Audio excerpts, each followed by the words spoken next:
Hello, hello, hello. How's everyone doing? Another week, another episode. This is Stats Over Politics. Up, there we go. All right, let's redo it. Hello, hello, hello. How's everyone doing? Another week, another episode. This is Stats Over Politics. I'm your host, Sean Holko, back for another episode, number 184. Shout out to Kevin and Alex for holding it down last week on episode number 183. As I said, we're back for another episode, and we have a returning guest. But before we get to him, I wanted to wish a happy belated birthday to Mr. Kevin James Dent, whose birthday was yesterday. I believe it was 28 and feeling great, right? Or was it 29? 29 and feeling fine. Hey, there you go. As the teenagers say nowadays, we're pushing 30. And now when it comes to our guest, who is on the podcast for, I believe, the third or fourth time, he's not pushing 30. He already surpassed 30. None other than Mr. Keith Jogonatis. How you doing, Keith? Well, first of all, I don't like the fact that you did not introduce me properly when I picked the Denver Broncos to win the AFC West in the last time I was on this esteemed established podcast, but you chose to point out the fact that I am 32. Okay, sir, but I'm glad to be here in all seriousness. We got a good show to talk about with the NFL and basketball, but I just wish you would have pointed that out because I received a lot of flack on this podcast for my Denver Broncos pick, but you didn't want to bring that up. Same way you don't want to bring up the Michigan Wolverines basketball team soaring to unprecedented heights this year. All right, now Keith is getting Yeah, exactly, Kevin. Keith is now getting to what we were chatting about in our pre-show meeting. Now that we're live, Keith wanted to keep the Michigan-Ohio State banter going back and forth. When I put this hat on today, it didn't even click in my brain that we were having Keith on as a guest, and Keith probably feels that this hat was very intentional. It genuinely wasn't. I was just like, all right, I'm wearing a red shirt. Let's grab something that has red on it. All right, that's the first one I see. But The yep, Niner here we hat. The are. Niner shirt was though. The Niner shirt was though. We'll get into that eventually. But the Niner shirt was though. Yeah, well, I've received a lot of slander for my San Francisco 49ers on this podcast, and we will be talking NFL today as NFL free agency, the legal tampering window opened up. And so we will be getting to that today. But before we get to that, we're going to chat some basketball, and that's why we have Miss Alex Dent with us. Alex, how are you doing today? I'm alive. I can't complain. That's good. I'm glad to hear that. And I wasn't able to come on last week's podcast because I just wasn't feeling well after a really long weekend. But during that weekend, when I was covering basketball section championships at Golden One Center for West Coast Preps, my full-time job, I got to see Alex, and I believe that was the first time that I met Alex in person. So that was cool. The reason why I mentioned that is that we took a selfie together to send to the group chat that I was going to display on the screen when I was back on the podcast, but yet I dealt with technical difficulties before today's podcast, not even with technology, but the lack of technology, because basically I left my laptop in my girlfriend's trunk, and now FedEx is overnighting it from the Bay Area. So hallelujah for FedEx. They taxed you, boy, too much money. But when you have a remote job and you rely on a laptop to do your job, you have to bite the bullet and you have to do what you have to do. I'm coming to you all on my iPad today. Grateful to have an iPad. At the end of the day, this is first world problems. And so we're back for another episode. I made it. Shout out to Kevin for picking up the slack in the pre-production of today's episode and for last week as well. And so, guys, let's not waste any more time. Let's get right into it. But Before we get going, for the audio only listeners, you can't see this, but there's a new addition to the wall, Sean. Kevin went shopping this weekend, found a Miami Heat 6 LeBron jersey vintage for $25, and we have a rookie LeBron James poster in the background. So we're going up. I got another retro LeBron jersey. As everyone knows, I am a huge LeBron James lover. So I was telling Alex for a couple months now that I really want to find a 6 jersey, but they're so hard to find. I was looking on eBay. They were going to charge me an arm and a leg.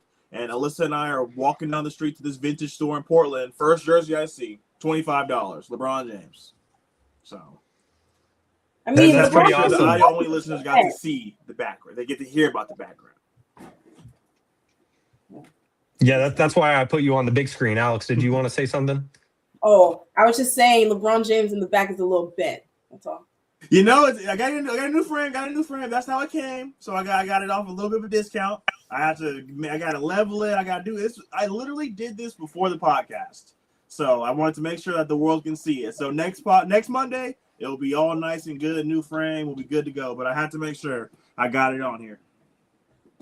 Yeah, most definitely. And for the audio only listeners, Keith was giving you 2 thumbs up as you were talking about LeBron James, as Keith would say, GOAT James. And so I know you're a fan of that as well, Keith. Oh, it's greatness. I think it's amazing. Fantastic. Yep. And so before we officially get started and we dive into the topics that we got, the YouTube chat is really active today. And so we appreciate all of you for tuning in. At Capybara says, sup. And again, I'm doing this on my iPad, so I'm like clicking the screen rather than on a mouse pad. So forgive me if there's some technical difficulties along the way. Charlie Columbus says, I picked the Seahawks to win the Super Bowl. Okay, well, shout out to you, Charlie. I guess he had to one-up you, Keith, with your Broncos AFC West pick. But kudos to you, Keith. We did talk about it. Primarily, Javon gave you your credit when it came to your pick, because as the season was going along, Toddy said, well, you know, Keith said in the preseason, and look at it now. And so you nailed that. And shout out to Grey Wolf for always tuning in, saying, sweet baby Jesus, say it ain't so. And good evening, peeps. How's everyone doing? We're doing well, Grey Wolf, and we hope you are too. And Also, shout out to Uncle Manny as he says, Alex is the most informative dent. The other guy is old. As Uncle Manny stays roasting Kevin with that Cowboys and Eagles rivalry. And Grey Wolf says in the YouTube comments as well, NFL free agency is going crazy. We're going to get to that today. But before we do, we're going to get to some NBA news because Toddy and Alex's favorite team, their best player, arguably, came back this past week from a devastating Achilles tear that he suffered in the second round of the NBA playoffs last year. I believe it's been 10 months that he's already back now. And his first game back didn't look great. There were a lot of things that you could clip from that game that if someone wants to be a hater of Jayson Tatum, then they'll show him airballing a three or what have you. But from my perspective, I'll just briefly say that for him to get back in the timeline that he did, but then also to come back before the regular season ended so he can try and gel and build chemistry with this year's Celtics roster, it's really important. And also the last thing I'll say in that regard before I pass it around the panel to get their reaction about Jayson Tatum returning from Achilles tear is that Tatum started practicing and he started doing 5-on-5s in practice. Like the thing that we see a lot in the NBA particularly is if you have a player coming back with from such a devastating injury, a lot of times they're practicing with the G League players to try and ramp up and get that 5-on-5 contact and speed.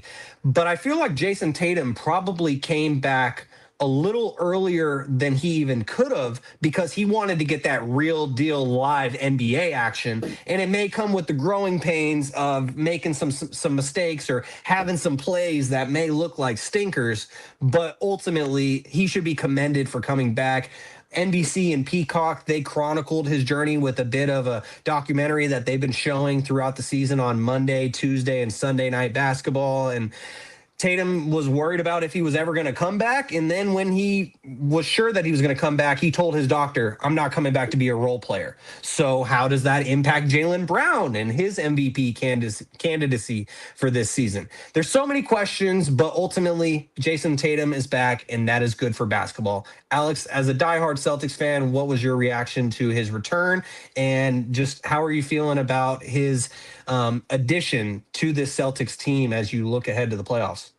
I think it's great. I don't think adding Jayson Tatum makes this team worse. I think it just makes this team better. It's not like he has never played with the Boston Celtics or played with Jaylen Brown or Derek White or Pritchard. You know what I mean? And so I think that obviously some rust got to get off. And there's about, 20-ish games left in the season. So I think he's ramping up for the playoffs, right? I think this only helps Jaylen Brown and his shot selections because now they can't double team him. And now he isn't the focal point for a lot of these defenses because you have a Jayson Tatum in the corner waiting for the ball. You know what I mean? And what I think is so interesting about Jayson Tatum coming back, I think he'll be in top shape form. Like, I don't think he's coming back and not going to be the player that he was. I'm just waiting for when that will actually happen because I'm actually really interested in. I feel like because he did this in 10 months, we always look at this Achilles as like a year plus, right? We always look towards Kevin Durant. I feel like is the best example who tore his Achilles and came back and was the same or even a better player than he was prior to the injury. And so, but he took a year plus, like a year and a half off. And so if Jayson Tatum could come back in 10 months and be the player that he was before in this playoffs, I wonder how we're actually going to go forward with these Achilles injuries, just in the scope of basketball and even other sports as well. Because if you could come back within a year and still be the same player, obviously there's other factors and variables that you have to kind of add into that equation. Like I know Jayson Tatum got his surgery like the day of, like hours after he tore it. And maybe that is a part of the quick recovery process. I'm not sure. So I think it's interesting how we're going to see Achilles injuries in the future with Jayson Tatum, but I'm excited to see him play. There's 2 games this week.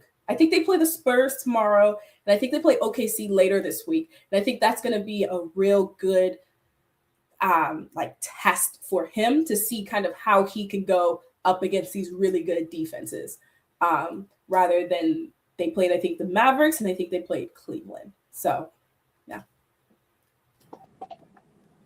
You mute it, Sean.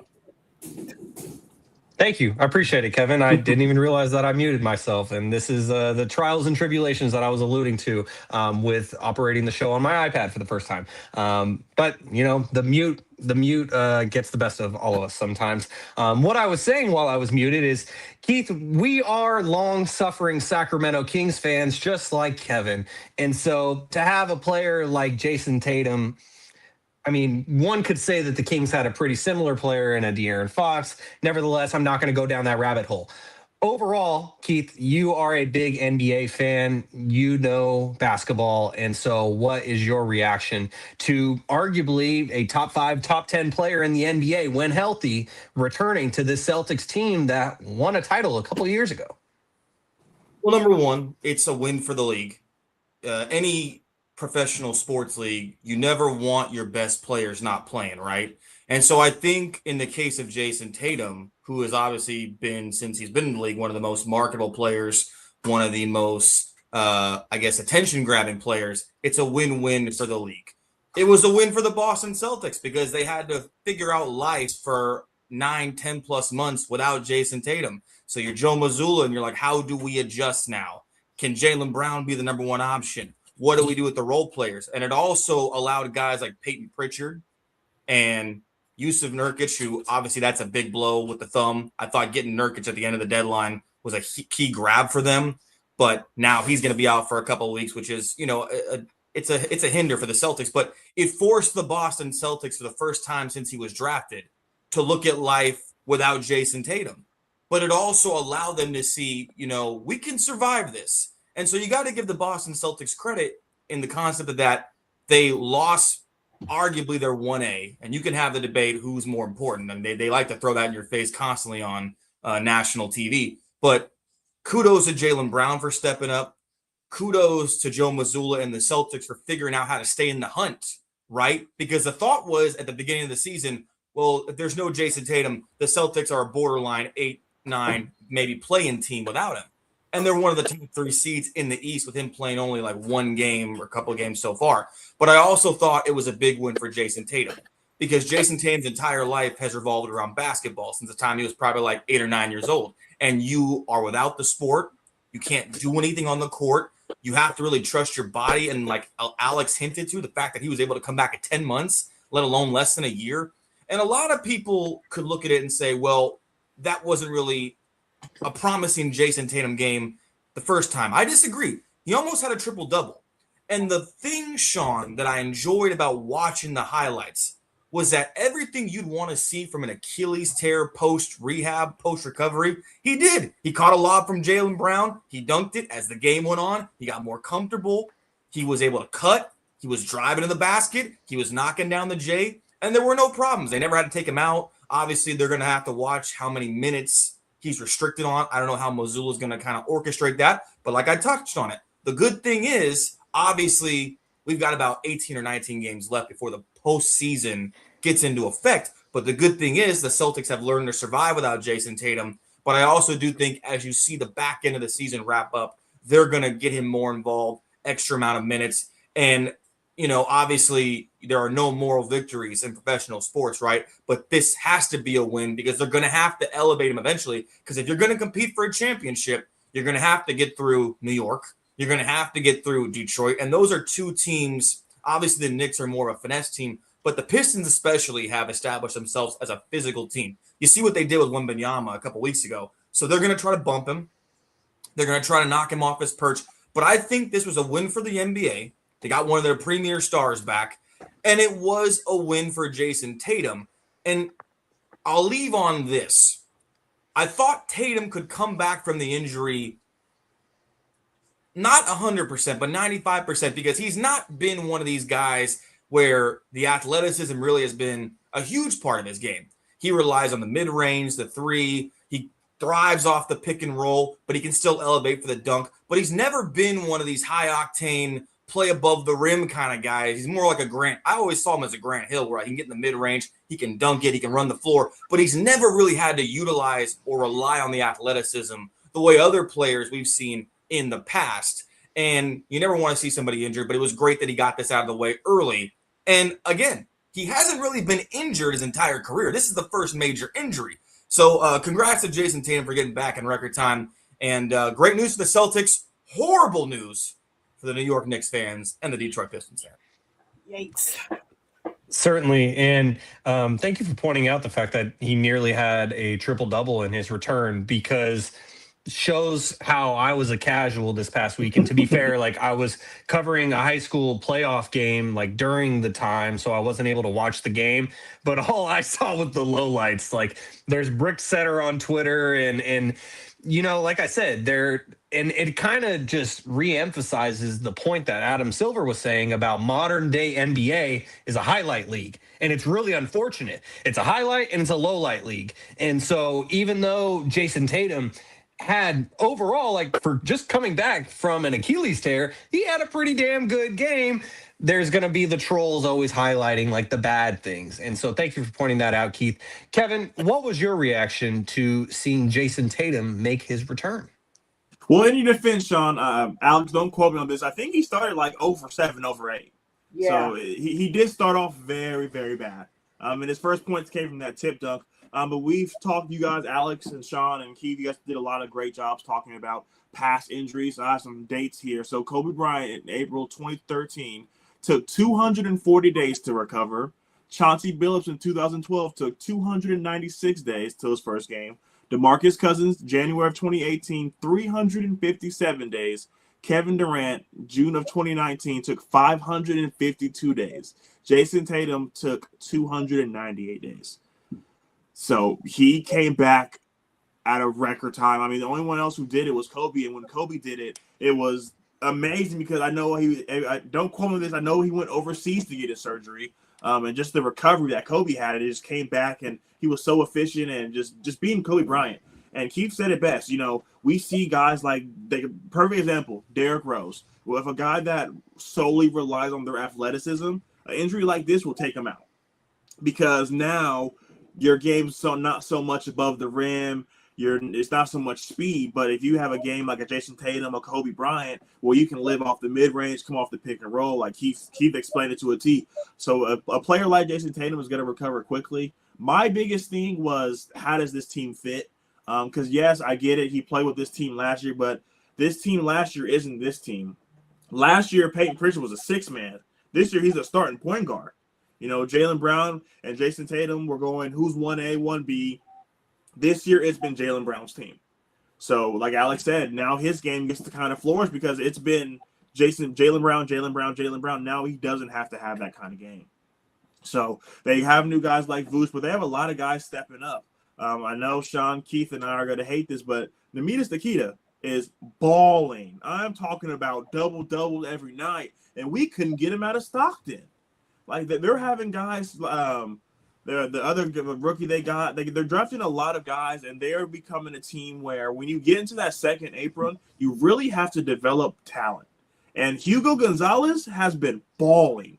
Like, they're getting contributions from guys that we wouldn't even expect, and their contribution doesn't have to be in the points. It doesn't have to be in the rebounds, but just the hustle plays, because they understand that they have a guy that's worth $300 million. We don't need to shoot the ball. We're going to get in here and we're going to do what we can. So the biggest thing that I worried about was how it was all going to fit. Granted, you know, they did play the Mavericks and the Cavs. The Cavs game was a huge game for Jayson Tatum to come back and play against a team. He is on a 27 minutes per game restriction. So obviously in the playoffs, he's probably going to play 37 out of 40. So it's going to be interesting to kind of see how they all come back together. But out of 2 games, man, he's looked great. This team, like Heath said, we all picture this team in to get a lottery pick, if not be a playing team. And Joe Mazzulla, at the beginning of the year, he said, fuck a tank. Like, that's not what we're doing. They don't pay me this money to sit here and lose games. So this Celtics team is going to be very, very scary. Can they go all the way? I guess we'll just have to wait and see Jayson Tatum get ramped up. But out of these two games, very competitive, getting a lot of shots up, and they were able to beat the Cavs by 1. And if they want to get back to the finals, the Cavs are the team that they're going to have to go through. Certainly. And I'm really glad that you mentioned those numbers, Kevin. Those were great stats that really lived up to the name of this podcast. But also, as I was hearing you list those numbers off, all I could think is Jayson Tatum is a fucking dog. Like, he is that dude to come back in the amount of time that he did. And the other thing that you mentioned that made my ears perk up, Kevin, is just talking about the teams that they played, one of them being the Cavs. Keith mentioned the New York Knicks, the Detroit Pistons may not be happy. To me, the Cavs are the other team in that discussion. The Cavs are sneaky. Keith is shaking his head no, but the Cavs have looked legit with James Harden. I know that there's a stigma against James Harden, and maybe it will only last so long. Keith, you're muted, so I don't know what you're saying, but Fall for it. Don't fall for it. To yourself. You're going to talk yourself into James Harden being the catalyst that gets the Cavs in the finals. Don't do this now. Don't do this for my first time back in the podcast. Okay. How about the Keon Ellis-led Cleveland Cavaliers? Hell. I'll get behind that. All right. Well, overall point being, I think the Cavs are going to be contenders this year, because we think back to last year where the Cavs were the 1 seed, they were the favorites, and then they got taken out by Halliburton and the Pacers. And so those are the 4 teams that I'm looking at in the East. I think the NBA champion will come out of the Western Conference this year, kind of similar to what we were looking at in the NFL, where it's like, okay, the NFC championship, that was the Super Bowl, because whoever made it out of the NFC was going to beat whoever came out of the AFC. I feel that's the case for the NBA this year. But for those 4 teams coming out of the East, I'm throwing the Cavs in that discussion. And now with Jayson Tatum officially back, it's not a rumor, he is back, I'm throwing the Celtics in that conversation. For me, I think the Celtics will make it to the semifinals again and lose. That's my prediction for a Jayson Tatum-led Celtics team, or even a Jaylen Brown-led Celtics team featuring Jayson Tatum. Maybe the dynamic is flipped. Everyone was talking about during that finals run when Jaylen Brown got finals MVP, and Kevin loved to troll Toddy on who's the Batman, who's the Robin. Well, I feel like based on how Jaylen Brown has played this season and the fact that Jayson Tatum is just trying to get himself back into the swing of things, back to being exactly who Jayson Tatum is, that you could probably definitively say for this season, Jaylen Brown is the Batman, Jayson Tatum should be the Robin. That's at least my opinion. But I feel like with that dynamic, the Celtics, and give credit where it's due, New York has looked good, except for that one bad stretch that they had that included them losing in Sacramento. New York's been pretty solid this year. Detroit has been great. Cade Cunningham is my MVP right now. I know that you guys talked about it a little bit last week. Cade is my MVP right now, and he would be the first American-born MVP since James Harden, if my memory serves correctly.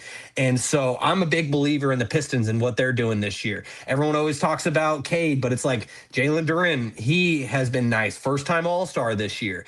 And so I'm a big believer in Detroit, and I feel like someone will take out the Celtics in the semifinals. Before we move on to NFL topics, I wanted to go around the panel because similarly to the first time that we had Keith on the podcast, which was back in August, and that was when Aaron Rodgers signed with the Steelers, and we went around the panel just on what the likelihood of the Steelers season would be with that addition. Obviously, we knew that Jayson Tatum was a member of the Celtics. We just didn't know when he would come back. So my prediction is that the Celtics get to the semifinals. Yeah, I'm happy you said that. You teed it up perfectly, Sean, and I'm going to throw it right back to you. Factor cap. With Jayson Tatum returning, will the Celtics win it all? Well, shoot, I was looking at the topics earlier, and that just completely slipped my mind as I was going on that soliloquy. But to me, this is cap. The Celtics aren't even going to win the East. They're not even going to get to the Eastern Conference Finals. The Celtics are going to make it to the semifinals. To me, this year's Celtics team, their ceiling is the Eastern Conference Finals. I feel like the most likely scenario is that they make it to the semifinals and they get eliminated at that point. But Keith is scratching his head. Alex is looking around for Yeah, I don't know who answers. to go to next. I think we got to go Keith. We'll save the Celtics fans for last. So, Keith, fact or cap? With Jayson Tatum returning, the Celtics will win it all this year. Okay, I don't think they can win it all. I think the timetable, respectively, is too much with the injury. He's doing good work. I have them maxing out in the conference finals. But, Mr. Hoko, like, if the Celtics don't make the conference finals in your world, then that would imply that 3 teams are fighting it out for the conference finals. The Pistons, the Knicks, and the Cavaliers. And I know you're not about to put the Cleveland Cavaliers in the Eastern Conference Finals with Donovan Mitchell and James Harden leading that team. I am taking the James Harden, Keon Ellis led Cavaliers over this year's Celtics team. I think all 4 of those teams are who are playing in the semifinals. But as far as who is going to, and like I said, I feel like the Celtics ceiling for this season, like the furthest that they could go, is the conference finals. But what I'm saying is my prediction is that they will get eliminated in the semifinals by the Detroit Pistons. I'll say this. I'm going to land my plane. I'll let Alex give her prediction here. I think the East has the most talent out of all the conferences, both conferences. But I think the Eastern Conference is going to run the risk of running itself into the ground before they get a chance to play like a San Antonio or an Oklahoma City. And that's going to bode well for the Western Conference because that conference between Detroit, New York, Cleveland, and Boston, that's probably the top 4 in all retrospective. In perspective, the top 4. I think they're just going to run. All of them are going to run themselves into the ground. I would bet money on the field in the West opposed to the East to win it all. I mean, perfect, Alex. So I'm going to swing it to you next. But first, we have some Instagram comments that I want you to get at as the Celtic fan. So our good friend Ephraim said the Celtics do not have a true big. And the Cavs have more of a chance to win than the Celtics. So, Alex, being a Celtics speak fan, on it, Ephraim. Fact or cap? With Jayson Tatum returning, the Boston Celtics will win it all. It's definitely cap. I think, like everyone has stated, the winner of the National Basketball Association is coming out the West. I think we could all agree with that. So, but do I think the Celtics could make it to the finals? Yes. Do I think they can make it to the Eastern Conference Finals? Yes. I think they're the second in the East, I believe, for a reason. And I don't like how the Knicks are kind of like an accidental, they like play good accidentally. Like, you know what I mean? Like how you lose to the Lakers. And Lakers aren't, to me, the Lakers aren't contenders. And how you kind of, it's just, they have good moments, but they have really bad moments. And that's just Cat. Like, Cat plays like that. Cat can play great, and then Cat could be Cat. So I feel like they are the only real team they have to kind of go through is Detroit. And Detroit is untested. I mean, I could see the Celtics winning that series just because they have more experience than Detroit, just off a rip, right? However, I don't think that is the case, but that is crazy talk. Yes, they don't have a true big, but I mean, in the Eastern Conference, Cat's not even a true big. I think with Kita, I think I said his name right, and Vucevic, which he'll be back in like a month or 6 weeks or something like that, I think they'll be fine. Without a true big, you know what I mean? It's not like they got to go through Philly and they got to go up against Embiid. You know what I mean? Like I don't think the Sixers are contenders. I think they could get a good maybe game 5, game 6 over the Sixers if they have to play them. So I don't see anything wrong. It is cap, but they will make it at least, in my opinion, to the finals, if not the conference finals. And I'll add something real quickly before Kevin gives his opinion on this factor cap. But 2 things. Number 1, our guy Javon Toddy, who is dealing with some family matters, so he's unable to join us tonight. When Jayson Tatum was announced that he was coming back, Toddy kept saying one word. It was finals, finals, finals. I was like, okay. And the other thing that I will say is that I have loved seeing the emergence of Neemias Queta on the Celtics, because when he left the Kings, I was a little sad, but I was like, okay, you're going to Boston. Like, that could be a real opportunity. And it actually has become a real opportunity for the Celtics this year that have been struggling with injuries and guys coming in and out. And so I've loved seeing the emergence of Neemias Queta. And although I think that Detroit is a lock for the Eastern Conference Finals, it would be pretty cool if it ended up being Boston versus Cleveland, because then you get Neemias Queta versus Keon Ellis. Always has to have a Sacramento angle for us here in Purgatory. But you get Neemias Queta versus Keon Ellis, two guys who signed two-way contracts and were second-round picks for the Sacramento Kings that got developed in Stockton, and now they could be contributing role players on two Eastern Conference finalists. I mean, we're pulling for straws over here in California's capital, and so that would make me happy.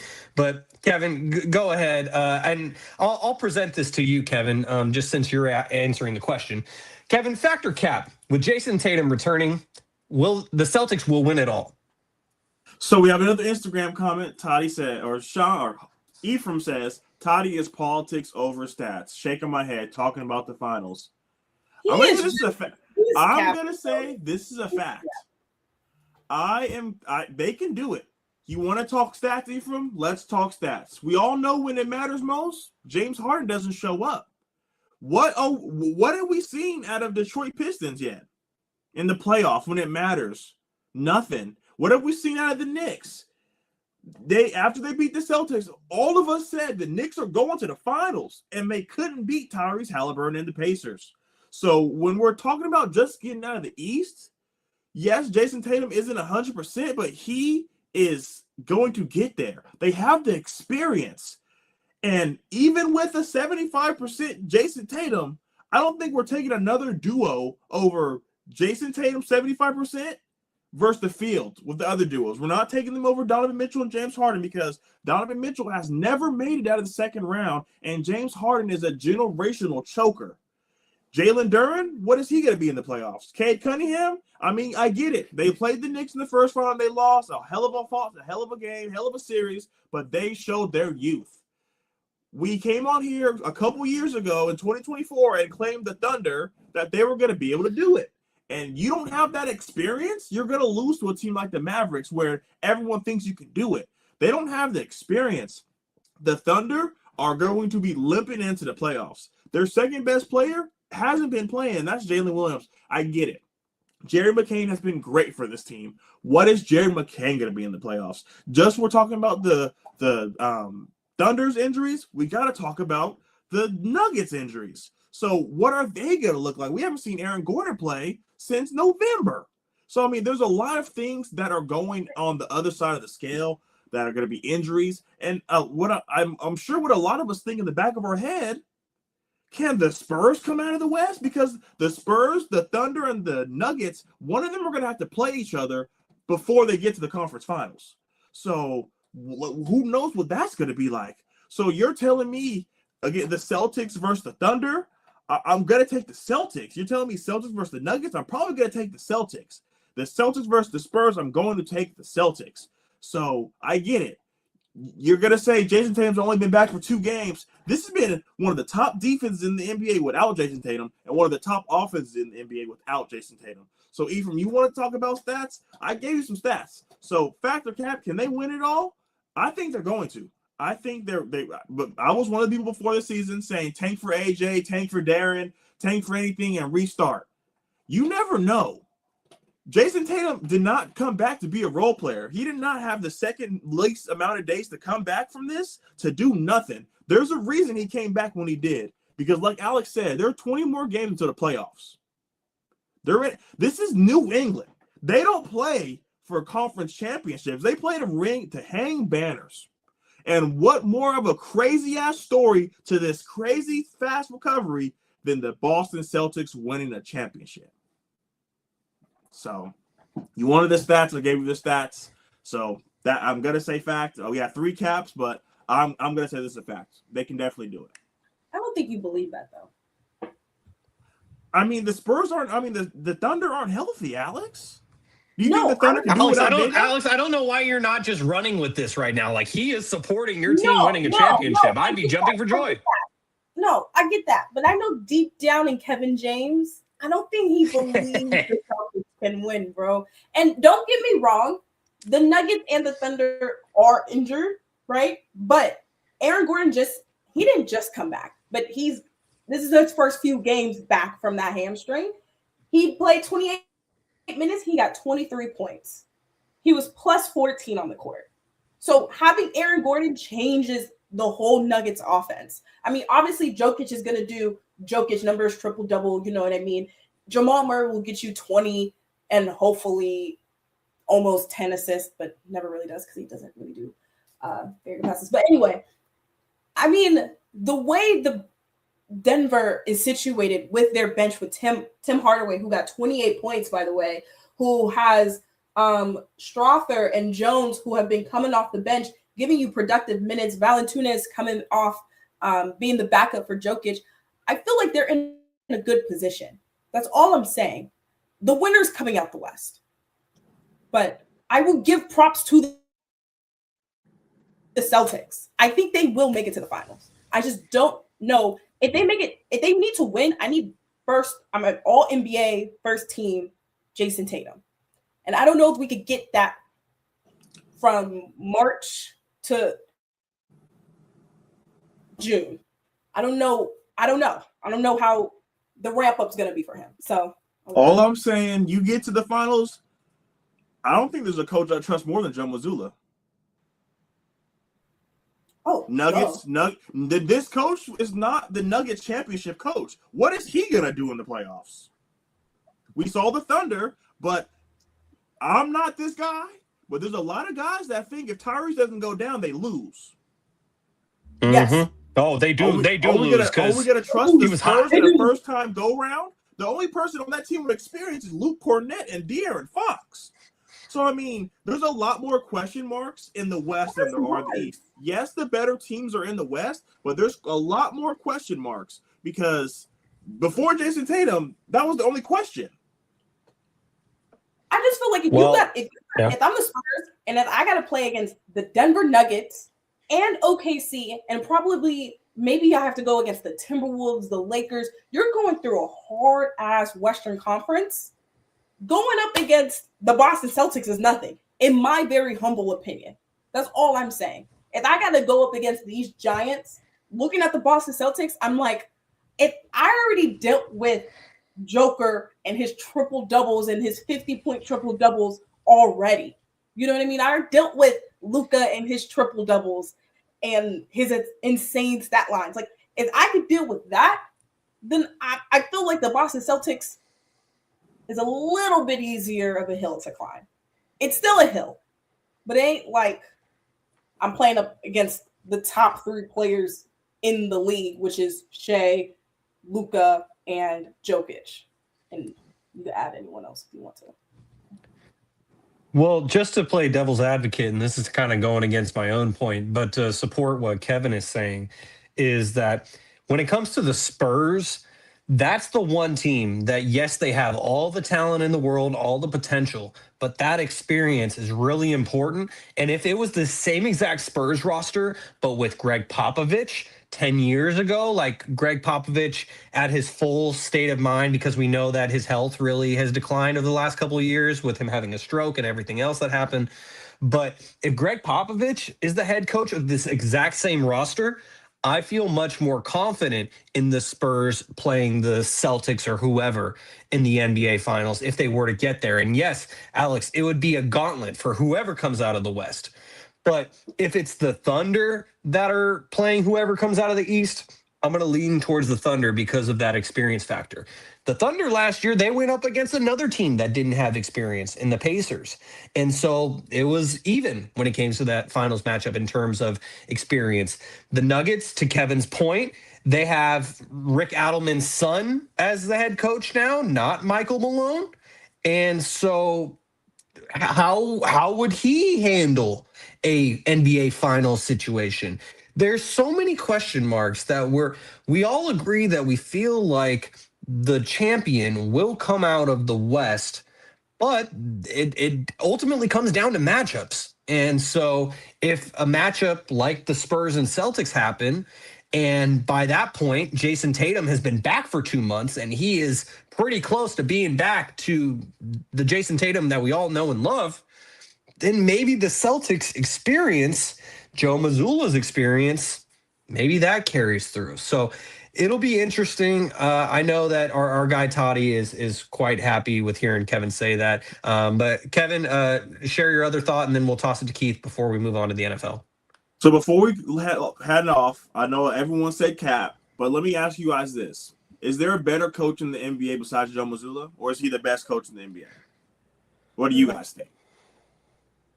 I mean, to me, I'm still riding for Eric Spoelstra, even if the Heat aren't title contenders every year. Okay, out of the contenders, out of the teams that we think that are contenders, is Joe Mazzulla not the best coach? Yeah, he probably is. I think so. You're talking the top 5 contenders. He's the best one by a mile. Most experience, most resume. I mean, but give credit to Mark Dagnall in OKC. No, I mean, he's definitely too. But when it comes down to the nitty gritty, it starts at the top of the snake. For sure. All right. Well, that does it for our NBA coverage on episode 184 of Stats Over Politics. And with that, we bid Alex adieu. Thank you for joining us as always. We appreciate you. Appreciate you. And have a great night. The one thing I will say too, as Alex exits, is that Kevin, Alex, and Toddy's West Campus Warriors, the girls basketball team, they won the Division IV section championship a couple weeks ago. And so the Warriors are back on top. And so congrats to the Dents and Javon and everyone that we know who went to West Campus. As we continue now here on episode 184 of Stats Over Politics, Sean Holko alongside Kevin Dent and Keith Jogonatis. Guys, we got a few NFL topics, and we're going to start before free agency because the blockbuster move from the end of last week was the fact that Max Crosby got traded to the Baltimore Ravens. And below me on the panel, as far as the video goes, is none other than Mr. Keith Jogonatis, who is a diehard Pittsburgh Steelers fan. As we know, the Steelers have TJ Watt, the Browns have Myles Garrett, and suddenly Joe Burrow's life just got even harder. But Bengals have a wish and a prayer. Yeah. Well, that's the perspective for Joe Burrow. Keith, for you as a Steelers fan, what was your reaction to this news that Max Crosby is now in your division? Contrary to popular belief, not everything revolves around the Steelers for me. Obviously, the Steelers are the Steelers. As an NFL fan, I thought it was a win-win situation. I thought the trade for Max Crosby to Baltimore is a win-win situation for both teams. And I'm going to get to both sides really quickly here. The Las Vegas Raiders obviously are in rebuild mode. They need as many assets as possible. The timeline with them and Max just wasn't going to work out. They were awful last year. They're probably going to be maybe semi-decent, best case scenario next year. But the Raiders now got to save $36 million in cap by moving Max, which they use, and we'll talk about that later, on a bunch of things. They still have the 14th overall pick. And with the signings today, now they can focus on another edge rusher, defensive tackle, maybe Peter Woods out of Clemson, the gentleman from Miami, Raekwon, not Ruben Bain, but I forget, Hakeem Mesidor. So they can focus on one of those two in the middle rounds, maybe trade up if they really see somebody they like that's in their grasp. So I like what the Raiders did because they need to rebuild. They need to get younger, and Max just wasn't going to fit the timeline. This is a slam dunk for the Ravens. The Ravens desperately needed another pass rusher. They have not had great pass rushing the last 2 years, borderline. I'll throw out a couple stats for you here. The last 4 years, the Baltimore Ravens have blown 16 fourth quarter leads. It is the highest percentage of anybody in the NFL. There's a gentleman in the top 5 as far as fourth quarter sacks, 22 and a half fourth quarter sacks the last 4 years. You want to take a guess who that is? It's Max Crosby. So in these games, and Baltimore obviously is one of those teams that they have visions of competing down the stretch, right? The most efficient and fast way to keep a fourth quarter lead in pro football is to get a big time sack artist on your defensive line. Max Crosby has not only been one of the most productive defensive linemen, pass rushers the last 5-6 years, he's been one of the most, I guess you could say, visible. He hasn't gotten hurt. He's been durable the last 4 to 5 years playing on the Raiders. He's played at least 80% of the snaps, I guess, on the stats. And what I like about this is that now the Ravens have a tier 1 performer, arguably, at every single level in the defense. You have Max Crosby on the defensive line. You got Roquan Smith in the middle. Kyle Hamilton is one of the premier safeties in pro football. So they've got 3 guys in that defense now with Jesse Minter as head coach, who they desperately needed to go get another pass rusher. And they can still go out in the draft, find somebody, work some stuff around. But they desperately needed somebody not only to get them in a position late in games, especially in the North, one of the most competitive divisions in football, but when they're playing Buffalo, and they don't have to blow a 20-point lead in the fourth, when they're playing Kansas City, who we'll get into later, and they'll be relevant again. Yes, they will. So the Ravens needed this not only for that, but they needed to show Lamar Jackson that they're serious and committed to winning. And I don't think they've shown Lamar that the last 2 to 3 years. You needed to do something after Harbaugh was shown the door. And if we want to link this to the Steelers, they should have been in no position to lose that final game at Acrisure Stadium. I like it for the Ravens. I like it for the Raiders. Max Crosby gets to move on. The Raiders now, they'll never be able to replace him, but they can start fresh, move on, flip the page, and focus on the identity that Clint Kubiak and them are trying to build.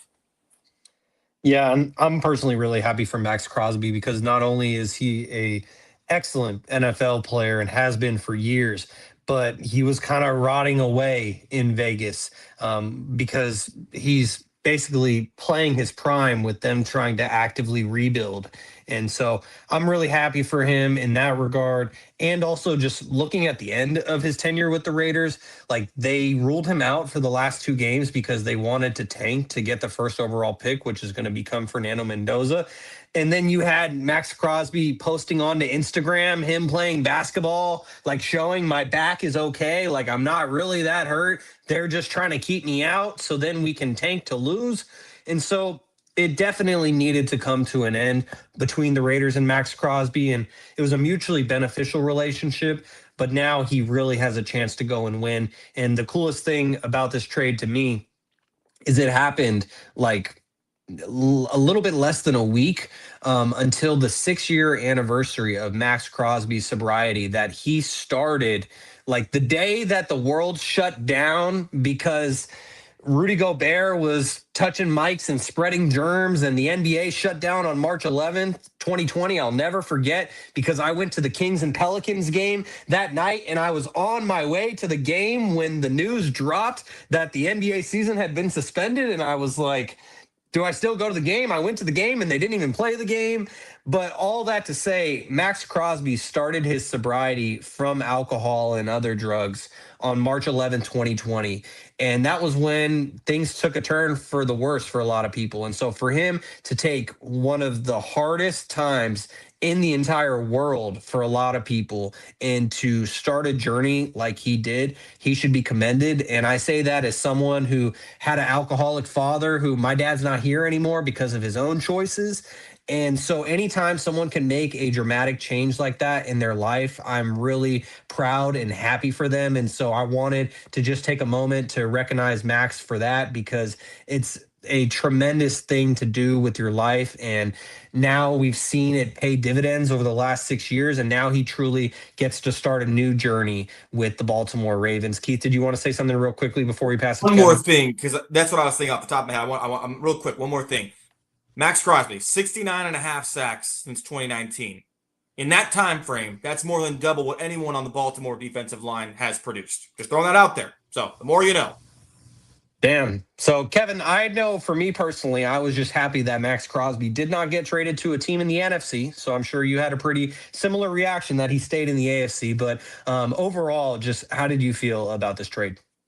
Yeah, so looking at both sides of the coin, like Keith did greatly, the Raiders now have 10 picks in the draft coming up. And this is the second draft under Tom Brady. So you have a winner like that who has an eye for talent. So it's going to be interesting to kind of see what they do there. I know we're all talking about Fernando Mendoza, but I wouldn't be surprised if they traded the first to the highest bidder and got more picks because, like he said, they're not a quarterback away. We saw with Ashton Genty, they weren't a running back away, and his stats looked like he played on a bad team. No O-line, no quarterback. They traded away their best receiver, so there's a lot of things that they still need to figure out in Vegas. But talking about Max Crosby to the Ravens, Max Crosby, if you're watching this, brother, I am so sorry. You went from one losing franchise to another losing franchise. Every offseason, we say, Lamar has no excuses. He got this. He got that. Is Max Crosby going to play receiver? Is he going to catch the football? Because the Ravens, to go to get with Keith's point, they've given up so many double-digit leads. I mean, a lot of it has to go on Lamar Jackson. I know everyone's going to sit here and say, Kevin, Mark Andrews didn't catch the ball. If he doesn't fumble the ball twice and throw a pick, maybe Mark Andrews' drop doesn't mean anything. There's a lot of things that people can say about the Ravens, and, the Zay Flowers fumble, Lamar Jackson had multiple turnovers. He has more interceptions and turnovers in general than touchdowns. So you can get him Nami Asamoah, you can get him Ray Lewis, Terrell Suggs. If he doesn't take care of the football, this all means nothing. And every year we get him all these weapons, and he gets Derrick Henry, and we see all these changes. Now he has a whole new coach. So at some point we have to start looking at the quarterback, because that's all we talk about when the quarterback plays bad. That's all people drag this whole offseason is about C.J. Stroud. Are the Texans even going to keep him? He's not a guy for 6 months that plays like an MVP and then turns into Bryce Young in the playoffs. You know what I mean? Like, obviously, Bryce Young made the playoffs now, so I need to find a new name. But Lamar Jackson doesn't play the same way he does when it means everything. When it's win or go home, you held the Chiefs, the Dynasty Chiefs, to 10 points, and you can't win that game. I mean, I get it. Max Crosby, a game changer. He's like a Micah Parsons. He's a Myles Garrett. Like, he's going to change games. But it does not matter if Lamar Jackson is going to fumble or throw the ball to the other team. Like I said, he has more turnovers than touchdowns. That's a problem. When you're paying this guy to be all this, he's the only guy with 2 MVPs to not only not play in a Super Bowl, but win a Super Bowl. So we can give him all things in the world, but if Lamar Jackson does not play like MVP Lamar Jackson, it's pointless. And now you gave away a 2027 first round pick. That's a gold draft. So that's just doubling down that we think he can do it. So now he has to go out there and do it. And just like Keith said, the Chiefs are going to be back. So the boogeyman's here. What is he going to do? This is where I throw out also, Sean, one of the more under-talked about, discussed signings. Lamar Jackson's go-to safety blanket, post-Mark Andrews' decline, Isaiah Likely is rumored to have signed a 3-year deal with the New York Giants. I'm just throwing that out there. And so now we just signed with the Raiders. And we'll talk about all of it. But I'm just throwing that out there. I love Lamar, but that is, you cannot underestimate what Likely was. The guy who caught the ball before Luke missed the field goal, Isaiah Likely. And Derrick Henry with the fumble problems, what is he going to be now? So I mean, there's a lot of good things to say about this defense, but if Lamar's not putting up points, the defense can only hold him for so long. Yeah, and to add on to the Isaiah Likely point, when I think about Isaiah Likely, I not only think about that incredible catch in the last regular season game of the season for the Ravens, or last game of the season, because that was it for them. But I also think back to week 1 of the 2024 NFL season in Kansas City against the Chiefs. And Isaiah Likely, we think that he is making that catch at the buzzer in the end zone. And as Keith is indicating for the audio only listeners, he was like an inch too much as far as being out of bounds. And so that was unfortunate for him. And as we keep things moving here on episode 184 of Stats Over Politics, Sean Holko alongside Kevin Dent and Keith Jogonatis wanted to highlight a couple of YouTube comments. As Gray Wolf says, as a Broncos fan, I'm happy I don't have to see Crosby twice a year now. And Uncle Manny thinks that Kevin was on fire with his point about the Baltimore Ravens. And so as we keep things moving, we got a couple more topics as it relates to the NFL. And now, guys, let's get to NFL free agency day one. And this is the legal tampering period has officially opened, even though the contracts can't officially be signed yet. But it's the same thing that we see in the NBA July 1st at 8:59 p.m. or whatever it is. And that's Pacific Standard Time. Point is, the NFL free agency has started. Players are moving. Teams are making moves. And so I wanted to highlight, as I have a fly that has been flying around me for the entire podcast, and I've tried to kill it, but try not to make a scene, but now it's flying in front of my face. Sorry for the audio only listeners and for everyone, really, for getting distracted. I really tried to not. I wanted to get to a couple of my favorite moves, or a couple teams that have made some significant moves to start NFL free agency. And then we'll go around the panel and we'll hear from everyone just on things that stood out to them, because there are a lot of moves. We can't get to every single move. So we'll highlight the ones that stood out to each of us. You guys see the shirt, 49er faithful. You know where I got to start. I got to start in the Bay, and I ain't talking Tampa, because Mike Evans, arguably one of the greatest wide receivers of all time. He's one of two players to have over 1,000 receiving yards in 11 consecutive seasons. I got Keith with that one, but I credit George Kittle for saying welcome to the Bay, and then Tampa fans got really upset with George Kittle for that. Mike Evans signs a 3-year contract with the San Francisco 49ers worth up to $60.4 million, according to Adam Schefter of ESPN. That wasn't the only move that the 49ers made today, as they signed Vidarian Lowe, an offensive tackle who was with the New England Patriots, the AFC champions. The 49ers signed him to a 2-year deal worth a max value of $12 million, $5.75 million guaranteed. So a move to try and protect Brock Purdy so then he can get the ball to Mike Evans, because it doesn't matter if we have Mike Evans if Brock Purdy is under pressure and he can't get the ball out to him, like we saw Brock Purdy running for his life the last time we saw him out on the gridiron against the Seattle Seahawks, who obviously went on to win the Super Bowl. The other move to highlight when it comes to the 49ers happened before free agency started, and this actually happened 2 days ago, and I was over the moon happy. I mean, I wasn't as excited, to be fair, as I was when I saw the news about Mike Evans today, because when I saw the alert come across my phone, I literally was saying out loud, oh, like just like that. It was pretty obnoxious. I apologize to my neighbors, but I was pumped. This move really made me excited as well, and that was that the 49ers agreed to a deal with their kicker, Eddie Pinheiro, for a 4-year deal worth $17 million, $10 million guaranteed. This is significant because the 49ers, us fans, we were suffering with the Michigan man, Jake Moody, who was absolute cheeks, a bust of a 3rd-round pick. He tried to tell me this guy is amazing. He was terrible.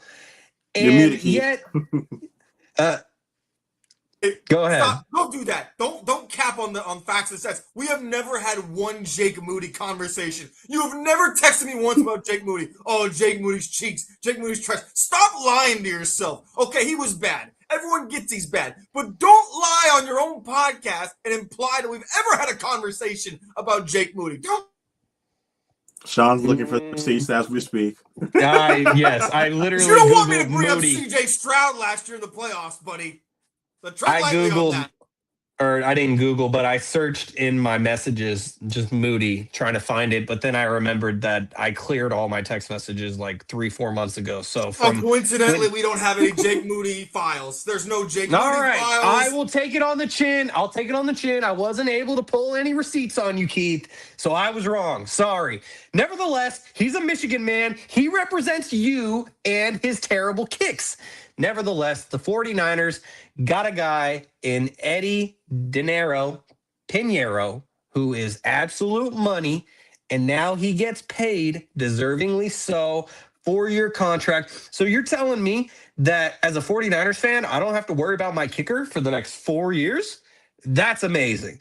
Mike Evans, he was desperately needed. Yes, he's getting old. Yes, we're concerned about him with injuries. I know that's what every 49er pessimist will point out is, oh, Mike Evans is already on the injury report for the San Francisco 49ers. Oh, the substation already took Mike Evans' ACL. I've already heard enough today about it.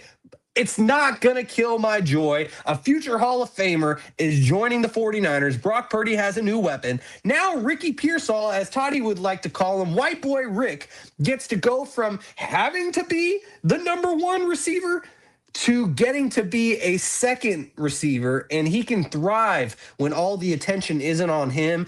And we're really going to need the both of them when the season starts, because George Kittle is going to probably be out at least half of the season, if not for the entire regular season. And so don't forget about Brandon Ayuk. I forgot about Brandon Ayuk on purpose. I don't think it's even worth me wasting my breath when it comes to that man anymore. I saw something that one of my friends sent me recently that Brandon Ayuk apparently like wasn't even doing his rehab, and like that's what led to the falling out with the 49ers is he wasn't doing his rehab. He wasn't responding to them when they were contacting him because he was never at the facility. Brandon Ayuk, it's a shame because like the guy went to Sierra College right up the street from us in Sacramento, and I was so happy. Man, I was so close to buying a Brandon Ayuk jersey like 2 years ago, and then I didn't, and I'm so glad that I didn't because I would look at that jersey and like shake my head. I'm really glad that I didn't get a Brandon Ayuk jersey. So I wanted to, as Gray Wolf says, Brandy Ayuk, never heard of her. You should have let him wear those shorts, man. That was the downfall. When you didn't let him wear the shorts he wanted to wear, then he went that way. Yeah, the genius Kyle Shanahan wouldn't let him wear his favorite shorts. Yeah, well, Gray Wolf's heart dropped hearing that Evans left Tampa Bay. My heart skipped a beat in another way because I was so happy. The other team that I wanted to highlight before we pass it around. Evans, can I say something real quick? Yes, please. So there have been 3 receivers in NFL history at the age of 32 to go to a new team and have 1,000 yards. Randy Moss, Larry Fitzgerald, and Jerry Rice. So being 32 and switching teams, you're already up there in age. We've seen him coming off an injury-riddled season. You guys paid him until he's going to be 36. You know, congratulations. You guys, Adam Schefter said you guys were the only team to offer a 3-year deal because everyone else understands. And it ain't really looking too hot. He's going to be a senior citizen. But, you know, I'm an Eagles fan, so I had to throw spite whenever I could. So, you know what, Mike Evans? I guess we'll have to see. So, Sean, please continue. Hey, well, I appreciate you mentioning that stat because that makes me feel even better about the deal. And, I think it was just over a year ago. It was during the NFL offseason. But, Kevin, you, myself, and Javon were talking about when George Kittle got his extension and the fact that George Kittle was going to be under contract till he was like 36 or 37. It's obviously he's injured now. That's very unfortunate, but seem to be working out so far. So I hope that's the case for Mike Evans as well.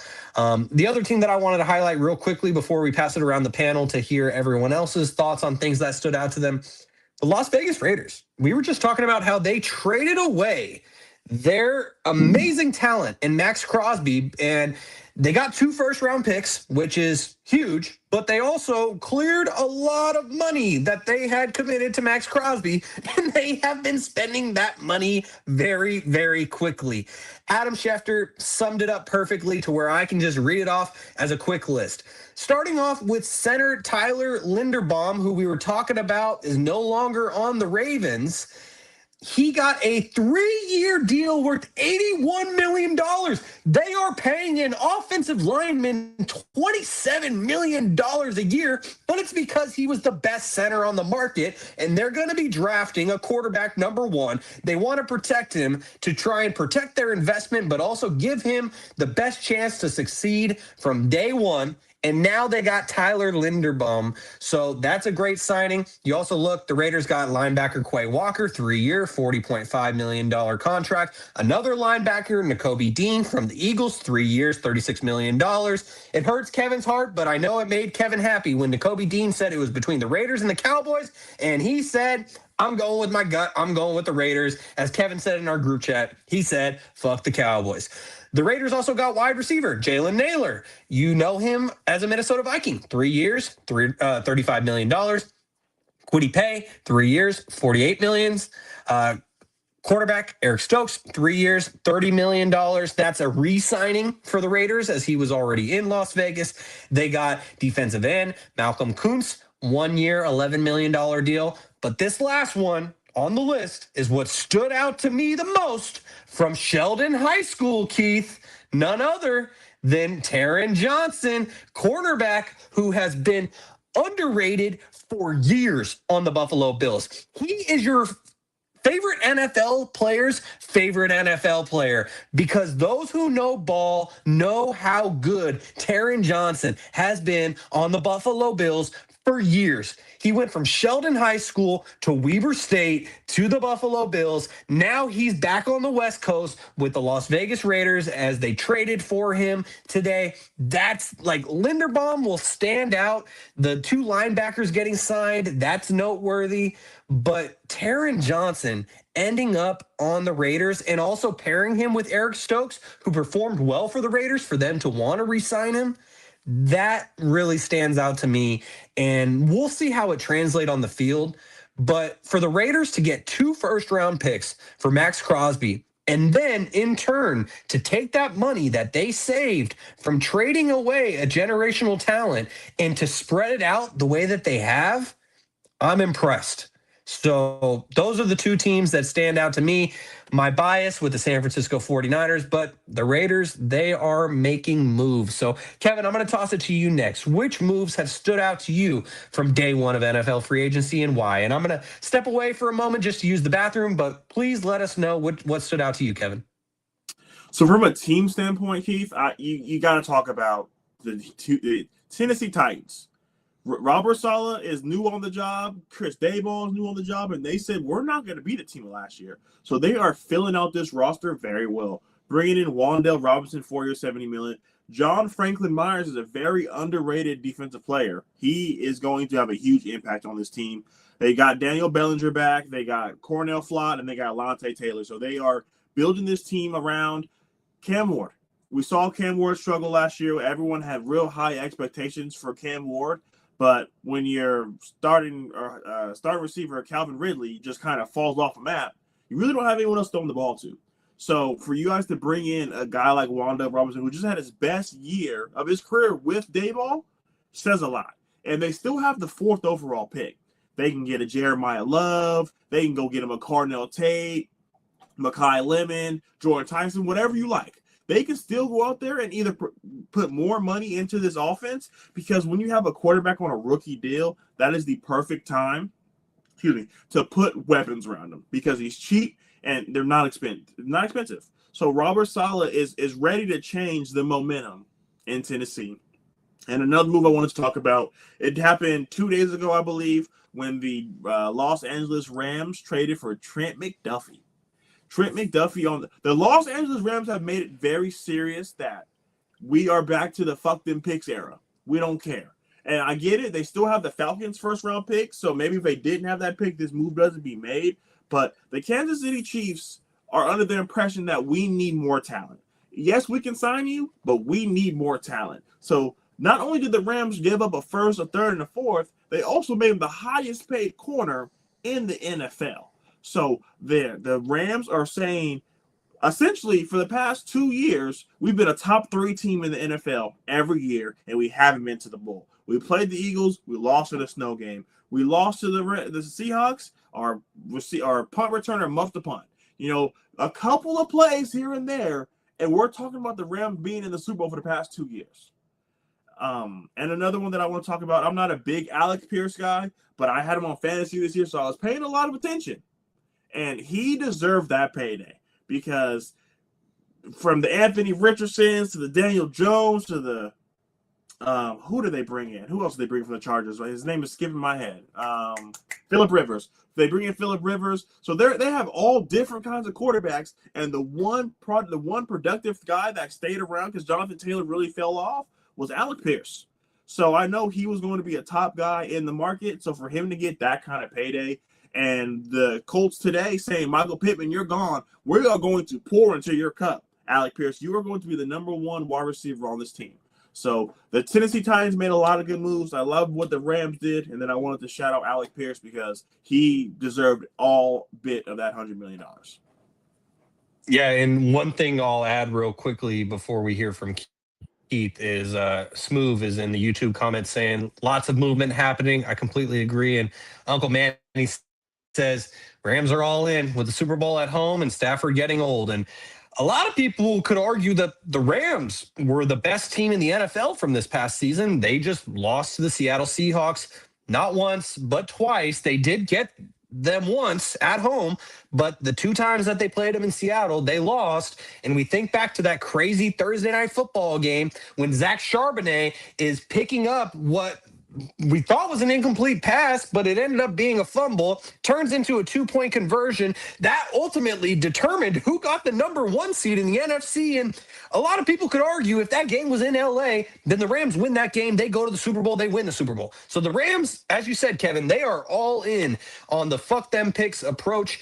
And one thing I wanted to say real quickly, since you mentioned Alec Pierce, I don't know if you guys saw the way that news was announced, but he announced it, or he gave the scoop to Pat McAfee, and Pat McAfee broke the news at the very beginning of his NFL free agency spectacular special that they were having on ESPN this morning. And McAfee did his intros. Then he was like, we got a deal to announce. He announced the Alec Pierce news, which is cool because obviously he's a former Colt. He does his show from Indianapolis. And then for them to break a local story to start was pretty cool. And then they had Alec on for like 5 minutes just to talk about why he decided to go back to the Colts. So that was really cool. And as you said, Kevin, well-deserved. Keith, the K names are getting me today. But Keith, what was the deals that stood out to you the most from day one in NFL free agency? I'm going to double down on the Raiders. I thought the Raiders played today maybe as perfectly as you could with the money that they saved by trading Max Crosby. So for starters, we're going to draft Fernando Mendoza, number 1 overall. We do not want our franchise quarterback, hopefully of the next 10, 15 years of the future, getting beat up. We've seen that happen time and time again. We want to set Fernando Mendoza up for success in the long run. So what do? We go out and get, without a doubt, the best center on the market in Tyler Lindenbaum. We throw plenty of cash at him. Tyler Lindenbaum, among all centers in the National Football League, a 96.2 pass block win ratio. The only center in the NFL who has a higher pass block win ratio than Tyler Lindenbaum is Creed Humphrey of the Kansas City Chiefs. So good company right there. Then we go out and address our next biggest weakest weakest link, aside from the offensive line, because we're going to spend at least 1 or 2 picks on the O-line in April. We go out on the defensive side of the ball. We go out and get a number of guys that have a high risk potential or high reward potential, I should say. For starters, we go out and take a chance on Kwity Paye. Kwity Paye had a down year last year, okay? But between 23 and 24, he had 16 and a half combined sacks. That's a guy that if you put him in the right system, he could pop. We go out and get Nakobe Dean, who was a vital role player in the Eagles defense. And then one of the more underrated moves, and shout out to Taron Johnson from Sheldon High School, we all stick together. They go out and get Jalen Nailor, speedster at wide receiver. Jalen Nailor started 15 games last year. You talk about durability because Justin Jefferson was hurt. Jalen Nailor filled in. He was a vital part of the Vikings passing game, which wasn't saying a whole lot because they didn't have a really big passing game.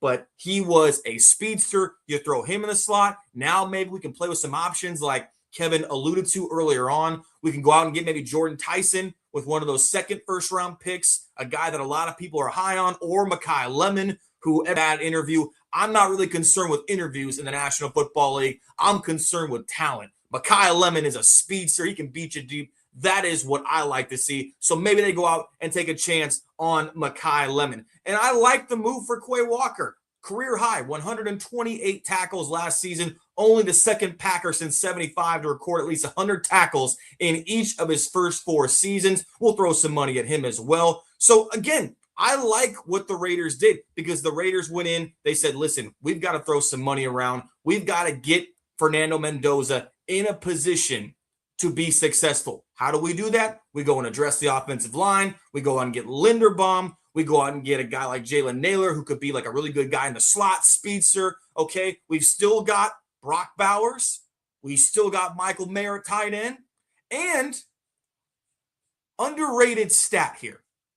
Ravens, for all the talk about Derrick Henry and the running game was obsolete, 156 rushing yard average last year, second in the National Football League. You don't think that doesn't bode well for Ashton Genty? So again, I like what the Raiders did. I like what Clint Kubiak and Tom Brady did. They obviously had a plan going into day one. They knew what they needed to address. They knew that they had to emphasize the offensive line because all you've heard for the last 4 or 5 months leading up to the draft is Raiders have a horrible offensive line. Fernando Mendoza, why would you want to go there? You're going to get killed. They go out and get the best center without a doubt on the market. They address that. I will also throw out another AFC West team, and that is the Kansas City Chiefs. They threw a ton of money at Kenneth Walker. Now, K9 has had some injury problems in the past as Grey Wolf throws out there 3 years, $43 million. Travis Etienne went to the Saints. That's a good move for them. But I like Kenneth Walker on the Chiefs because the Chiefs have established the last 2 to 3 years the running game. Now, it's imperative that Pacheco, we talked about this a little bit in our group chat earlier, Sean. Pacheco has not been healthy, but he's been dominant when he has been healthy. And so what you saw in Seattle with a guy like Charbonnet before he tore the ACL in the playoffs against your Niners and Kenneth Walker was that they were running a roughshod on everybody. So if you can get like 8 or 9 quality games for Pacheco, you pair him up with Kenneth Walker, that's a good tandem. And I do think they had to throw some money at Travis Kelce on the way out. He's been their guy for years. They had to give him the last dance treatment. That was just going to happen. But they're going to have to rely on the running game because you don't know when Mahomes is going to be back. You don't know what Mahomes is going to be like when he comes back off the rip. So let's go and establish the running game. We're getting everybody back. Rashee Rice in trouble again. But I like what the Chiefs did. I will say this also real quick about the Niners. Mike Evans was hurt last year. For the last 3 years, Sean, play devil's advocate, Mike Evans has not had a full season of football the last 3 years. However, last time we saw Mike Evans on a football field, 132 receiving yards. Just throwing that out there. And again, if Mike Evans can go deep 2 or 3 times a game, flip the field position, when have we seen Brock Purdy at his best? When he had a guy like Brandon Ayuk, who was stretching the field when he wanted to be there, but when he had a guy like Brandon Ayuk stretching the field, stretching the terrain, we open it up for Pearsall in the slot to get loose. We don't know when George is going to get back. I'm still high on Jake Tonges or Tongs. I like what he did in the time that he was there. He could be a serviceable tight end. So the Niners obviously are banking on something we don't know. Either they were able to get a physical on Mike Evans and thought this was going to check out. But in general, love what the Raiders did. I like what the 49ers did. And I also like the fact that the Chiefs went out there, got Kenneth Walker. But I also do like the fact that my guy Taron Johnson got paid. We got to shout him out. So, hey, a great day for the Raiders. Great day for the Chiefs, in my opinion. Decent day for the Niners, but they're not done yet. I could see the Niners trading some picks around. I think the Niners are going to work their way up to the middle of the first round, try to find one of those guys. If you never know. A guy like Sonny Styles or Caleb Downs, for whatever reason, slips. The Niners could get active. Could get active. Hell no, Keith. Let's not do this. Could get active. Could get active. Oh, you never know. Yes. Yes. I Two love questions to you guys. Sean, is Brock Purdy going to give up number 13? Oh, hell no. No. Unfortunately, no. So I was no, on he's Twitter, not. and they were talking about how much he'd have to pay, and some guy responds, he's fucking Brock Purdy. This isn't Tom Brady. Like, he'll give the number up. And I thought about it. I was like, I mean, 15 is open. That's what he wore at Iowa State. I mean, I don't see Mike Evans wearing another number. Yeah, I mean, Jawan Jennings likely will not be returning to the Niners. We saw that Kendrick Bourne signed with our division rival, the Arizona Cardinals. Jawan Jennings, I hope he doesn't sign with a division rival, but he likely will not be back with the 49ers. So that would open up 15, which I believe 15 was not available because Jawan Jennings had it when Brock Purdy came out of Iowa State. But I really wish that I remember who said this. It might have been Peter Schrager or Dan Orlovsky on the McAfee special, but I really wish I remember who said it, but I'm just going to repeat what they said is that Brock Purdy, like, yeah, he's not a Super Bowl winner. Yeah, he's not a Hall of Famer yet. But Brock Purdy does carry with him in his short NFL career a pretty damn cool story, being Mr. Irrelevant and coming into the league and having the success that he has. And the fact that he's the starting quarterback of the San Francisco 49ers and 16 is already locked up with the 49ers. I get your point, Kevin, about 15, but like 16 is already locked up. That's Joe Montana. 8, that's already locked up. That's Steve Young. You could even throw. No, I'm not even. I was going to mention Alex Smith's name. No, I'm not going to put him in that category. But the overall point being is that I feel like Brock Purdy has started to build a legacy with number 13. Mike Evans has had a legacy as number 13 at Texas A&M and then with the Tampa Bay Buccaneers, but he's on a new team now. And just like we saw, I mean, Kevin flashed the jersey. We saw LeBron go from number 23 with the Cleveland Cavaliers and the great things that he did as a Cav to becoming, what was it? What did they refer to him as when he went to Miami with number 6? Because I know Gilbert Arenas was Agent Zero. What was LeBron? It was something with number 6. Anyways, point being is that LeBron became number 6 because he went to a new place. And then when he went back to Cleveland, he went back to being number 23. Then he went to LA and he changed his number again. I feel like Mike Evans should change his number. I mean, you could just make Mike Evans number 3. That works too. And so I don't think that Brock Purdy should change his number. But the thing that I heard. What's up? This brings up a good concept, which is that as we've gone on here, and I like Brock Purdy, you know that. The first couple of years, Kev, you bring this up. This is a good elephant in the room. Brock Purdy really has just drove in the bus, right? George Kittle, Ayuk, Debo, CMC. Now, as we're starting to get towards the back end of this window for the Niners, you've seen Warner get hurt, Bosa get hurt. You've seen new guys come in like Pearsall and Mason earlier on when they had him. Now, we're going to get to see Brock Purdy, I think, especially starting this year with Kittle out, CMC on the back end of the career, really take the reins as a leader, which I'm excited to see.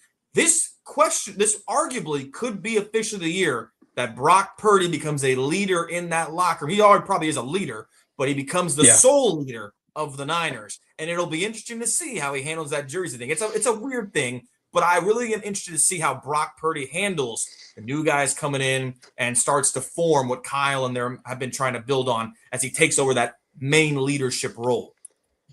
And one other thing that I wanted to add on top of that, and Kevin, I believe you have one other question that you wanted to ask, but before you do, I wanted to add on to this report came out on March 1st, so 8 days ago, just over a week. But Jeremy Fowler of ESPN, who we know he is tapped in and locked in when it comes to all things football. Steelers old reporter, they got to start.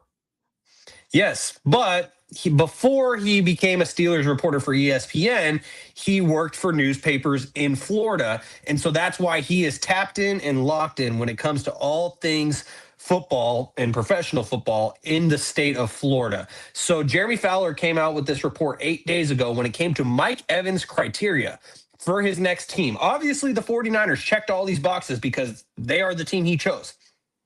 Number 1, a QB he believes in. That's important. And regarding a QB he believes in, if he believes in Brock Purdy enough to leave the only place he's ever known in the NFL, then maybe he's not going to make a big deal out of a number. Number 2, and I'm waiting to see the reactions from you guys on the screen to me reading this out loud. Chance at a Super Bowl. I think the 49ers present him with a great chance at a Super Bowl. Whether it comes to them winning a Super Bowl and just getting there. Do you think he already has a ring? Yes, he sure does. And that was the thing too, is on ESPN, people were saying like, oh, he's ring chasing. And it's like, well, he already has a ring. That's usually associated with someone who doesn't have a ring. He also is looking for a top shelf offensive coordinator. I mean, Kyle Shanahan is the head coach calling the plays, so you could consider him the top shelf offensive coordinator. The fourth and final thing is a promise of high volume touches. That means I'm taking Mike Evans with my first or second overall pick in fantasy because he's going to be getting 10 receptions a game. You got to be on the field to do that. Also keep in mind, what is Brock Purdy's strength when he's on? Obviously, when Brock has struggled, the pocket collapses on him, defense beats him up. However, though, when Brock Purdy is on his game, his best trait, he can put the football where it needs to be. Accuracy is Brock's name of the game. And you combine that with a physical, tall receiver like Mike Evans. If you throw it in Mike Evans' vicinity, it's not on the level of Randy Moss, right? That's the best we've seen high point in the football. But Kevin, don't look at me like that. When you throw the ball in Mike Evans' vicinity, we've seen more often than not, there is a chance he's going to come down with it. Hey, I'm all for it. Kevin, did you have another question that you wanted to ask? Yes, and it leads us into our last segment of the day. We saw Sam Darnold in the free agency window get picked up pretty quickly. We saw Tua get picked up hours after getting released, and they signed Malik Willis. So they said, hey, clean out your locker. The new guy's coming in at noon. So let's get this thing rolling. A guy that I am confused, we have not heard his name yet, is Kyler Murray. So, Keith, I'm going to swing it to you first. Factor cap. Tua Tagovailoa is better than Kyler Murray. Kyler Murray is still yet to be signed, and Tua was on the market for 20 minutes. So, what do you think? I think both of them have their deficiencies, right? Like with Tua, the best ability is the ability to stay on the field or floor in any sport, basketball, baseball, football. And with Tua, obviously, that has been not even a question. That's been a fact. He cannot stay on the football field. Also, you're signing a guy who has at least 4 reported concussions in his career, a broken hip, broken nose in college. So Tua scares me from the point that if it was another team, but again, Tua Tagovailoa, the arm strength is not good. He cannot see over the offensive line, and that's not a joke. That's like he literally cannot see, which hinders his ability to find guys over the middle, hit the deep ball. And for me, if I'm the Atlanta, I don't know what the Atlanta Falcons are doing. Because my thought is, if you were going to find a backup quarterback, because the whole thing revolves around this concept that allegedly they are committed to Michael Penix. But at the same time, it's like, okay, if you needed a quality backup, why would you not go out and get Kirk Cousins, a guy who has been in the system, who can give you at least quality 4 to 5 games? Because if there's one thing Kirk Cousins is going to do, he's going to give you 4 to 5 decent games where you can put your defense in a position to go win the football game. But this is the Atlanta Falcons we were talking about, so it does not surprise me. But I don't know why they would take a flyer on Tua. Now to Kyler. I am not a Kyler fan. I have never been a Kyler fan. And the reason I have not been a fan of Kyler is because I have always felt like from afar, early on in his career, it's kind of like the Allen Iverson complex, right? When AI was at his peak, Allen Iverson was known notoriously for, we talk about practice. I don't need to practice like that. It's God-given ability. And it worked until the ability left. And then it was just, it went. Kyler, I look at from afar, and I think ACL tear a couple of years back, has never been a guy that can read progressions, studies defenses, is more interested seemingly in the COD. And so for me, if I'm an NFL team, you know, the NFL is tapped in. Like, word gets around fast. These teams go to Indianapolis for the combine, and they're not talking about politics or what food are you going to eat afterwards. It's talking about football. And so there's a reason that Kyler Murray is not sought after. Not a great teammate by a lot of sources, all about himself, and just seemingly the things you want in a quarterback. Size, I'm sorry, he don't got it. Ability to read the defenses, he don't want it. Ability to focus on the game, take my ego, set it aside for the better of the team, I haven't seen it. So I would be hesitant to take a flyer on Kyler because the athleticism has dwindled.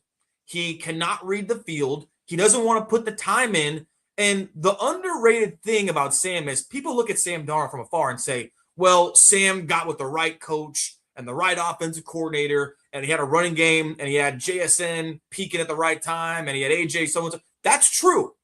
But Sam Darnold has also put the work in. He studied, Sean, under Kyle Shanahan. He got better. He was able to look at it from afar. I don't know if you can get that from Kyler, not only at this stage in his career, but ever. And so the ability for Kyler to be a backup and process things, I just don't think that's in his DNA. You'll get that from Tua. That's for sure, because Tua is as mild-mannered and as humble as they come. Obviously, the physical traits and the resume speaks for itself. He's been banged up, but I can trust Tua to hold a clipboard and be a backup because at least I know he's humble enough to do so. I don't know if Kyler's ego has the ability to take a step back, and maybe that's why you don't see anybody clamoring for Kyler Murray, the defense rest. Damn, that was good. I don't even know if we should have went to you last. I don't even know what to say. So, all right, Sean, I'm going to swing it to you next. Fact or cap, Tua is better than Kyler Murray. Yeah, that was amazing. When I saw this topic, I felt very strongly one way, and like Keith is very quickly convincing me another way. But to answer your question, I think that this is cap. We talked about this in our Stats Over Politics fantasy football group chat, and you and I agreed on this right away, Kevin. Like, I'm taking Kyler over Tua all day, every day. Partially, it has to do with the fact that Tua is one concussion away from not only being out of the NFL, but like his quality of life is questionable. And so that is the biggest reason why I will take. Keith just presented so many good arguments, and I mean, everything that Keith just laid out right now, like, it really has me questioning my opinion. But given the fact that Tua could take one bad hit and he is done from the NFL, and like I said, his quality of life may not be the same after that. That concerns me. That scares me. When Tua took that hit on Thursday Night Football and he's like trying to just move his fingers, and like that was a rattling image. When it comes to overall ability, Tua to me just has not been very consistent throughout the NFL. And I know Kyler's had a rough last couple years, especially this past season when Jacoby Brissett took over for him and Kyler never got the job back. Like, that's clearly a red flag. Arizona is starting a new regime, and so they just want to move on from Kyler. But when you look at all the quarterbacks that are available, like, everyone was talking about Malik Willis being the belle of the ball, and now he's a Miami Dolphin following some of the Packers brass that just went down there. But I'm taking Kyler over Malik Willis personally, and so I just don't trust Tua anymore. Like, if you ask, it's crazy just when we see guys come out of college and their potential is just through the roof. I mean, Kyler was a Heisman Trophy winner. Tua won multiple national championships. He was great in his own right. But the way that things have gone in the NFL, I've at least seen flashes from Kyler. I've seen more flashes from Kyler than I have from Tua. And so to me, this is cap. I'm taking Kyler over Tua at least 9 times out of 10. But Keith really started to convince me there. And I just wanted to highlight one YouTube comment real quickly before I pass the mic. As Grey Wolf says, Kyler better head over to the MLB. Let's not forget, Kyler was a top 10 pick in the NFL draft in the MLB draft. He went number 1 overall to the Arizona Cardinals, but he went 9th overall to my Oakland Athletics. And that was when they were still the Oakland Athletics. They still hold on to his rights that if he ever tried to go play baseball, he would be a member of the Oakland/West Sacramento/Las Vegas Athletics. And so selfishly, as an A's fan who saw his team, I mean, when the pick happened, I was excited because I love Kyler Murray as an athlete.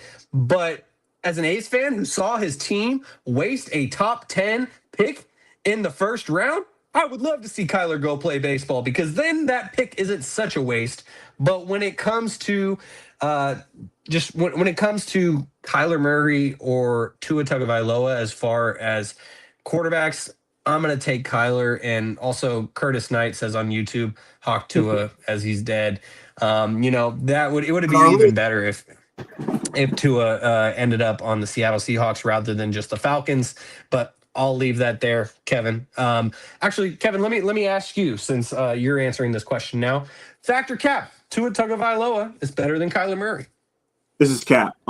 Keith, you laid it out there perfectly. I'm going to keep it short and sweet. At Kyler Murray's ceiling, he was an MVP candidate. Excuse me. We talk about Trey McBride in such remarks because of Kyler Murray. People will say that Trey McBride's the best tight end in football because of the guy throwing him the football. When he's healthy, this Cardinals team was in the playoffs. This team is in the NFC West, which is arguably the hardest division in football. The Dolphins went out there and got him a head coach. They got him Tyreek Hill. They got him a defense. They got Devon Achane. They put a lot around Tua, and he still wasn't successful. I think we all believe, well, maybe not Keith, if the role were reversed, Kyler would have led that Dolphins team further than Tua. So I'm going to say Kyler Murray is the better quarterback, and I am baffled that he was not signed today because we talk about coaches. We saw what Kevin O'Connell did with Sam Darnold. Imagine what he would do with Kyler Murray. Kyler Murray still can play. It's hard to play when you play the Niners twice, when you play the Seahawks twice, when you play the Rams twice. That's damn near 5 losses. You might get 1. And we talk about draft picks. I'm a big believer in Marvin Harrison. I think he's very, very good at football. They got Wilson this year, so they're slowly trying to figure this out. But Kyler Murray never got a chance. He's been through how many head coaches? He's been through. I mean, when I say he never got a chance, that might have been wrong, Keith. The front office didn't say, let's get you Tyreek Hill. Let's get you an elite play caller in Mike McDaniel. Kyler Murray has had a window of coaches, a window of GMs. He never really had the same shot as Tua. So now that they're both sitting at the same starting point, for people to say that Kyler is worse than Tua, it's kind of crazy because there was a season where we thought Kyler Murray was the MVP. Sorry about that. We've never seen Tua play at an MVP level. And having a Tyreek Hill fresh off a 2 Super Bowls with the Chiefs, Jalen Waddle is surging. That's when they had, Devon Achane. He's had a lot of weapons. Yes, Trey McBride's very good. Yes, Marvin Harrison is very, very good. He's not Tyreek Hill. James Conner is not Devon Achane. They had Cliff Kingsbury. They've had a bunch of different OCs for a reason. It's organizational failure. So I'm going to sit here and say Kyler Murray is better than Tua, and I think when they both get a fresh start, this will come to light. And keep in mind also, Kyler's best year, and his name forgets me, offensive coordinator for the Commanders, Sean. Cliff Kingsbury, who's now with the Rams? Yes. So Kyler's best year with Cliff Kingsbury. Everyone's talking about, this is perfect. Kyler's with an offensive-minded coach. He's going to unlock him. Within a year and a half, Kyler had thrown him out of the building. So I get that Kyler's had help, but the more alarming thing to me is the fact that Kyler had an offensive mind in the building, and he didn't want no help. You see him on the sideline screaming, yelling.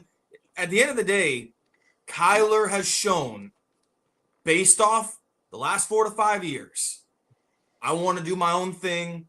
It's my way. You can get away with that as a quarterback sometimes when you're performing. When you don't perform, we don't want to hear from you. You're irrelevant. You're irrelevant in that situation. So again, Kyler Murray, if I was him, I would swallow my pride. I'd take a second backup job, maybe even third string backup job, and I'd learn the position. You have no choice. You have He no can go choice. to Minnesota. What are you talking about? He can go to Cleveland. I don't think You can't name Minnesota. You can't name 31 quarterbacks better than Kyler Murray. I don't think Minnesota is going to take a flyer because if I'm Kevin O'Connell, I already have an undersized quarterback in J.J. McCarthy. This has not worked out. He's trash. Listen, the NFL has gone away. There was this revolution with Russell Wilson. I blame Russell Wilson for a lot of this because Russell Wilson convinced teams that a guy 6 foot and under could play the quarterback position. Now, in some case, like Drew Brees and Russell Wilson, that's just talent. That's just what it is. But at the end of the day, that's not everybody. And Kyler's had his moments. He's talented. But I think Kyler's gotten in his own way on too many occasions. You're coming off the ACL tear. You don't want to listen to anybody. No one's going to put up with that. And I think it's good for him maybe to just take a year, process everything, relearn the position. When your time comes, get in there, execute. But I am not shocked there's no market for Kyler. I really am not. I'm not surprised. Well, Keith, the point that I want to make about the Minnesota Vikings and O'Connell is the fact that the Indianapolis Colts, they put Anthony Richardson out on the market and they said he is available for trade. And a lot of people were bringing up the clip of Kevin O'Connell talking to Anthony Richardson after a game a couple years ago, just saying like, hey, man, keep your head in it. You got the talent. You're going to be great. And he obviously believes in him.